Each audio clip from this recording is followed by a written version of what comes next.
છે ને કાજુ આ શું આ મારું ઇંગ્લિશ અહીંયા બધા સ્પેશિયલ સનરાઈઝ જોવા જ આવે છે. 4 તોરણ વાળા જે ગેટ કીધા એ 2500 વર્ષ જૂનું બુદ્ધ ભગવાનના જે અમુક અવશેષો કે પતિદેવે અહીંયા જ મને સ્ટોપ કરી દીધી. 2500 વર્ષ પહેલા આ આખું કઈ રીતે બનાવ્યું હશે વિચારો. અશોક રાજે જે રીતનું બધું અહીંયા બનાવેલું છે, અંદર અસ્થિયા સચવાયેલી પડી છે. અશોક રાજાએ કેટલા યુદ્ધ કર્યા. દાહોદ જલાલી તો પહેલાના જમાનામાં જ હતી. તો સ્વિમિંગ પુલમાં નાવાની મજા. આ ધર્મના અલગ મંદિર પણ હોય છે. અહીંયા મસ્તીની છોકરી શું કહે છે, જો પતિદેવે ગાડી ઘુમાવી છોકરી જોઈને. છોકરીના ચક્કરમાં અહીંયા ગાડી લીધી. Good morning, Har Har Mahadev. શાંતિ ક્વીન કરીને હોટલનું નામ છે, ત્યાં આપણે રોકાયેલા હતા. સાદી સિમ્પલ ને સ્વીટ આ હોટલ છે. ગમે ત્યારે આવો તો આપણા બજેટમાં હોટલ આવી જાય છે અને સ્તૂપની એકદમ પાસે છે, એટલે ગમે ત્યારે આવો તો તમે વિઝિટ કરી શકો છો. આપણી સવારી લાગી ગઈ છે અને કાજુ આ શું અને માથું ધોઈને તો આ સૂકું છું.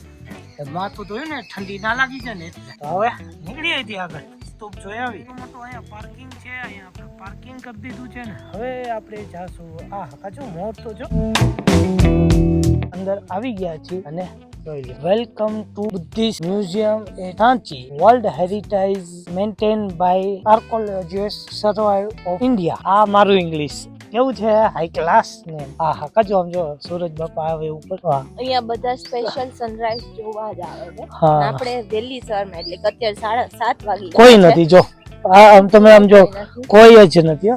આપણે આપણે વિધે બૌદ્ધ ધર્મ ના બધું લખ્યું છે, તમે પુશ કરી અને વાંચી શકો છો. કેમ કે હું આખું વાંચીને સંભળાવીશ ને તો ના મને સમજાય ના તમને સમજાય. હાલો હવે આપણે આગળ જઈ. જો તમે અમારો વ્લોગ ના જોયો હોય પાછળનો તો એ જરૂર જોઈ લેજો, કેમ કે એ વ્લોગમાં તમને ખ્યાલ પડી જશે કે અહીંયા 4 ગેટ છે જેની ઉપર તોરણની જે વાત આવી હતી. કાલે આખી સ્ટોરી આપણે લાઈવ શો જોયો હતો, એમાં એ બધું બતાવેલું છે. તમે એકવાર વ્લોગ જોઈ લ્યો અને બાકી કાલે જે આપણો વ્લોગ જે લોકોએ જોયો છે તો એના માટે થઈને આપણે જે ઓરિજિનલ સ્તૂપ છે એ આપણે હવે જોવા જઈએ.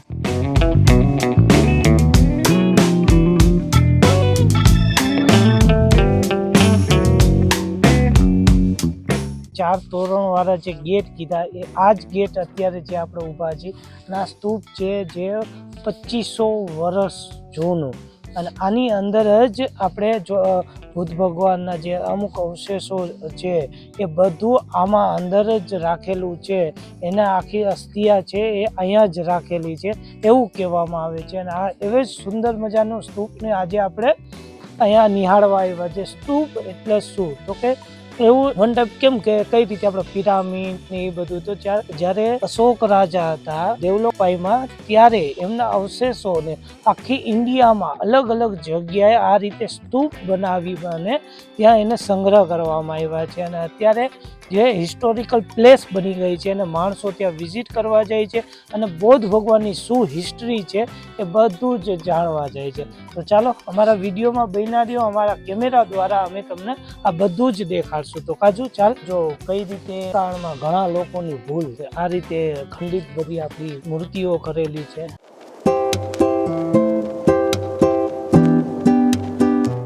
તમે જો આ રીતે આખું ઉપર સુધી અને આખું ગોલ એવી રીતે આખું સ્તૂપ બનાવેલું છે. રાઉન્ડ સર્કલ છે અને બહુ જ વિશાળ છે. અને ચારેય કોરથી તમે એન્ટ્રી કરી શકો.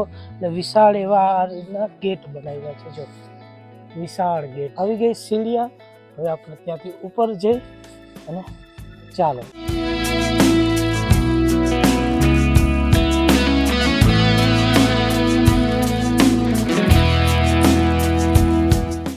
હજી મારી સફળતાની સીડી ચડતી હતી કે પતિદેવે અહીંયા જ મને સ્ટોપ કરી દીધી. અહીંથી જો અહીંથી નજારા ખાલી જો કેવા સુંદર એવા આવે છે.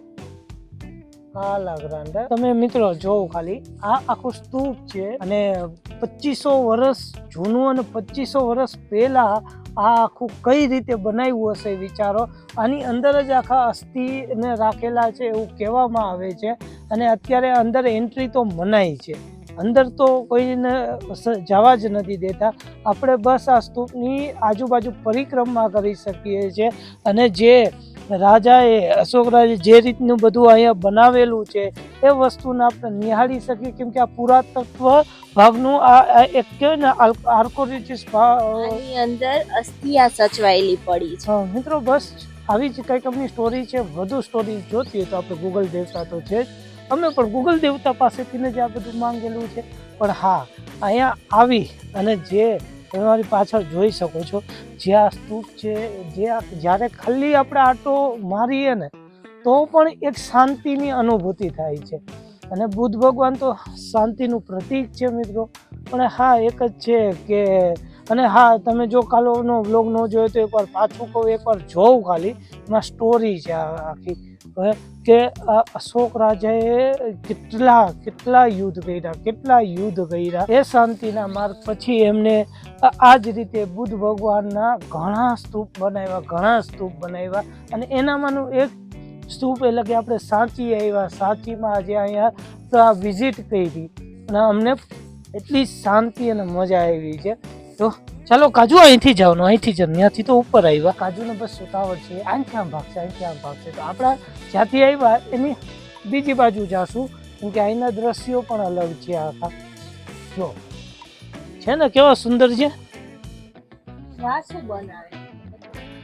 હા, બસ આર્કોલોજીસ્ટ વિભાગનું છે અને રાજાએ બનાવ્યું છે, તો ઘણું અલગ અલગ વસ્તુ હશે. જો ત્યાં નીચે સ્ટોરી બધું લખેલું છે તો ફટાફટ નીચે ઉતરીએ અને જાય. ચાલ, ત્યાંથી ડોકા કાઢવા એની કરતા આપણે ત્યાં જઈને જોઈએ યાર. તો ચાલો, મહેલ લાગે છે પણ અત્યારે આખું ખંડિત થઈ ગયું એવું લાગે છે. તો આ એમનું સ્ટ્રક્ચર હજી પણ જીવંત છે. આ પાણીનું બનાવેલું છે આખું વોટર સંગ્રહ માટે. અને આખું મહેલનો પરિસર, આજુબાજુ જંગલ. આ કેવું જ્યારે હશે ત્યારે તું વિચાર કે આજુબાજુ પહાડી અને આખું તું જો, એટલે મતલબ સવારનો મોર્નિંગનો વ્યૂ જો. અહીંયા આખું એમને સ્નાન ગ્રહ છે. અહીંયા નાના ખેતર હશે. રાહો જલાલી તો પહેલાના જમાનામાં જ હતી. હા, અત્યારે તો બટ એ શાંતિ માટે હતું. અને આ તો વસ્તુ એમની પાસે હતી એટલા, પણ એમને છતાં બધું મૂકીએ અને શાંતિનો માર્ગ, એટલે એ બહુ મોટી વાત કહેવાય. ને એમનું જ સ્મારક આખું પાછળ તમને દેખાય છે. અહીંયા બીજું સ્તૂપ આવેલું છે, ચાલો ત્યાં જઈએ. તો સ્વિમિંગ પુલમાં નાવાની મજા તો ત્યારે પણ હતી. જો જે આપણે સ્તૂપ જોયું એ અંદરથી કંઈક આ પ્રકારે હશે, કેમ કે આ સ્તૂપ આ હાલતમાં અહીંયા મળેલું છે. ઓકે, તમે જો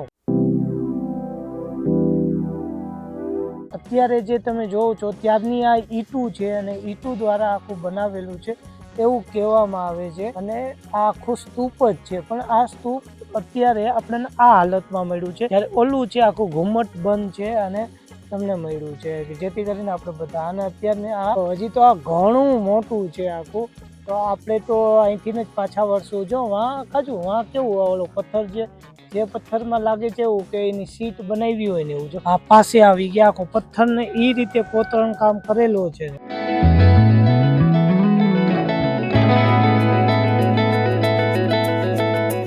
અત્યારે હું જ્યાં ઊભી છું એ બૌદ્ધ ભગવાનનું મંદિર છે. અને હું બસ પહેલી વાર આ સાઈડ આવી છું ને મેં એક કે બે આ બીજું જ હજી બૌદ્ધ ભગવાનનું મંદિર જોયું છે. મને ખબર જ નથી કે આ બી એક અલગ ધર્મ છે. પણ આના મંદિર તમે વિઝિટ કરો ક્યાંય બી હોય તો એકવાર જરૂરથી જોજો, જોવા જેવા છે. એક અલગ જ પ્રકારની એમની મૂર્તિ અને એક અલગ જ એક્સપિરિયન્સ છે. 1952માં જવાહરલાલ નહેરુના હસ્તકે આ મંદિર ઉદ્ઘાટન એમને કરેલું છે. ઘણું સારું એવું છે. સ્તૂપની બાજુમાં જ છે. આપણે ધર્મનું સાંભળ્યું હોય પણ મેં મંદિર પહેલી વાર જોયું. મને અત્યાર સુધી ખબર જ નહોતી કે આ ધર્મના અલગ મંદિર પણ હોય છે. એટલે મારો આ ફર્સ્ટ એક્સપિરિયન્સ હતો, પણ બહુ સારો રહ્યો. કેમ કે મેં અંદર જઈને જોયું, આપણે તો મંદિરમાં મૂર્તિ ને જનરલ નોર્મલી હોય એવું હોય છે.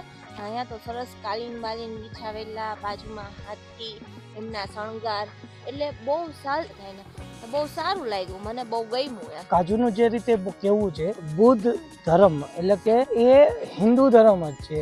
ઓકે, અને અલગ અલગ રીતે જે પૂજા પાઠ આપણે બધા કરીએ છીએ, તો એક બસ આ અલગ અલગ પૂજા પાઠની રીત છે. સારું એવું મંદિર છે, દર્શન કર્યા અને શાંતિની અનુભૂતિ થાય. બસ, તો ગમે ત્યારે આવો તો એકવાર વિઝિટ જરૂર કરજો અને મળીએ તમને આગળ. હવે કિચનની છુટ્ટી. તો અહીંયા આપણે મંગાવી લીધા છે ઇડલી સાંભાર. સવારનો નાસ્તો કરશું અને પછી અહીંથી આગળ વધવાનો કાર્યક્રમ કરશું. આજુ ઇડલી મંગાવી છે અને મેં મંગાવ્યા છે પોહા. એનો નાસ્તો કરી લીધો અને ચા તો મિત્રો એકદમ રાજકોટ જેવી અહીંયા મળી ગઈ એટલે મજા આવી ગઈ. એવી ચા પી પછી જ આપણો દિવસ સુધે. અને ત્યાં સુરજ બાપા થોડાક હેરાન કરે એટલે સીન એવું આવશે.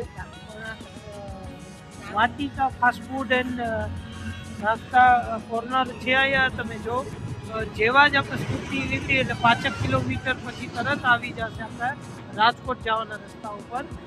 બહુ સારું એવું છે, ગમે ત્યારે આવો તો ટ્રાય કરી શકો. હા, અમે ઇડલી સંભાર ખાધું, પોહા તો ખાધું. બે વાર લઈને પીધી એટલે બહુ સારું છે. ક્યારે પણ તમારા લોકોને આ બાજુ આવવાનું થાય તો ધ્યાનમાં રાખજો. 5 કિલો રાજકોટથી આવો છો તો 5 કિલોમીટર પહેલા છે અને ત્યાંથી નીકળો છો તો 5 કિલોમીટર પછી આપણે ભોપાલને અલવિદા કહેવાનો મોકો આવી ગયો છે. અહીંયા મસ્તીની છોકરી શું કહે છે? જો પતિદેવે ગાડી ઘુમાવી છોકરી જોઈને. બોલો શું કહે છે મેડમ? યસ